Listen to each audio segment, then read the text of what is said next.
Now Samuel died, and all Israel assembled and mourned for him, and they buried him at his home in Ramah. Then David moved down into the desert of Paran. A certain man in Maon, who had property there at Carmel, was very wealthy. He had 1,000 goats and 3,000 sheep, which he was shearing in Carmel. His name was Nabal, and his wife's name was Abigail. She was an intelligent and beautiful woman, but her husband was surly and mean in his dealings. He was a Calebite. While David was in the wilderness, he heard that Nabal was shearing sheep. So he sent 10 young men and said to them, "Go up to Nabal at Carmel and greet him in my name. Say to him, 'Long life to you, good health to you and your household, and good health to all that is yours.' Now I hear that it's sheep shearing time. When your shepherds were with us, we did not mistreat them, and the whole time they were at Carmel, nothing of theirs was missing. Ask your own servants, and they will tell you. Therefore be favorable toward my men, since we come at a festive time. Please give your servants and your son David whatever you can find for them." When David's men arrived, they gave Nabal this message in David's name. Then they waited. Nabal answered David's servants, "Who is this David? Who is this son of Jesse? Many servants are breaking away from their masters these days. Why should I take my bread and water and the meat I have slaughtered for my shearers and give it to men coming from who knows where?" David's men turned around and went back. When they arrived, they reported every word. David said to his men, "Each of you strap on your sword." So they did, and David strapped his on as well.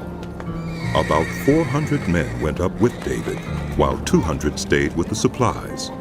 One of the servants told Abigail, Nabal's wife, "David sent messengers from the wilderness to give our master his greetings, but he hurled insults at them. Yet these men were very good to us. They did not mistreat us, and the whole time we were out in the fields near them, nothing was missing. Night and day they were a wall around us the whole time we were herding our sheep near them. Now think it over and see what you can do, because disaster is hanging over our master and his whole household. He is such a wicked man that no one can talk to him." Abigail acted quickly. She took 200 loaves of bread, 2 skins of wine, 5 dressed sheep, 5 seahs of roasted grain, 100 cakes of raisins, and 200 cakes of pressed figs, and loaded them on donkeys. Then she told her servants, "Go on ahead, I'll follow you." But she did not tell her husband Nabal. As she came riding her donkey into the mountain ravine, there were David and his men descending toward her, and she met them. David had just said, "It's been useless. All my watching over this fellow's property in the wilderness so that nothing of his was missing. He has paid me back evil for good. May God deal with David, be it ever so severely, if by morning I leave alive one male of all who belong to him."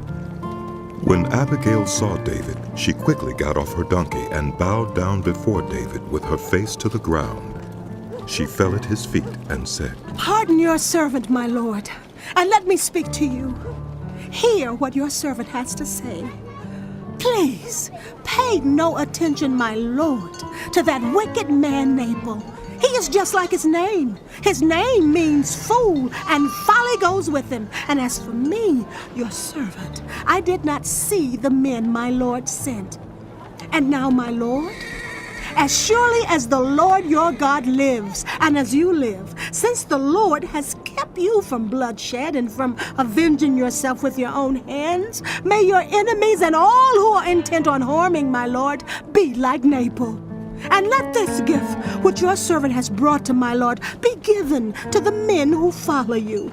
Please forgive your servant's presumption.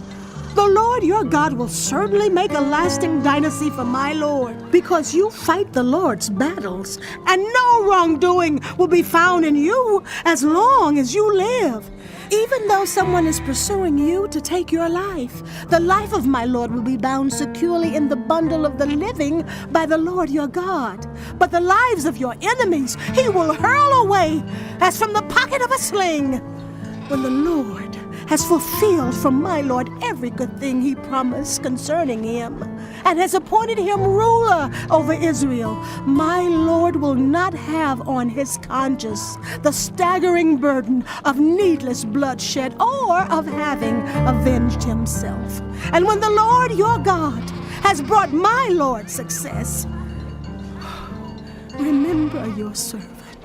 David said to Abigail, Praise be to the Lord, the God of Israel, who has sent you today to meet me.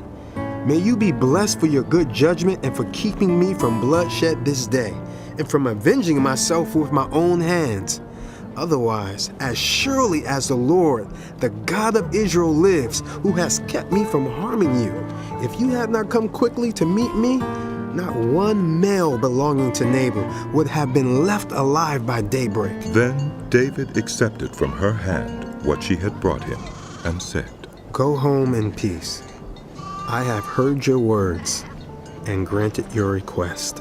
When Abigail went to Nabal, he was in the house holding a banquet like that of a king. He was in high spirits and very drunk, so she told him nothing at all until daybreak. Then, in the morning, when Nabal was sober, his wife told him all these things, and his heart failed him, and he became like a stone. About 10 days later, the Lord struck Nabal, and he died. When David heard that Nabal was dead, he said, Praise be to the Lord, who has upheld my cause against Nabal for treating me with contempt. He has kept his servant from doing wrong and has brought Nabal's wrongdoing down on his own head. Then David sent word to Abigail, asking her to become his wife. His servants went to Carmel and said to Abigail, David has sent us to you, to take you to become his wife. She bowed down with her face to the ground and said, I am your servant, and am ready to serve you and wash the feet of my Lord's servants. Abigail quickly got on a donkey and, attended by her 5 female servants, went with David's messengers and became his wife. David had also married Ahinoam of Jezreel, and they both were his wives. But Saul had given his daughter Michal, David's wife, to Paltiel, son of Laish, who was from Galim.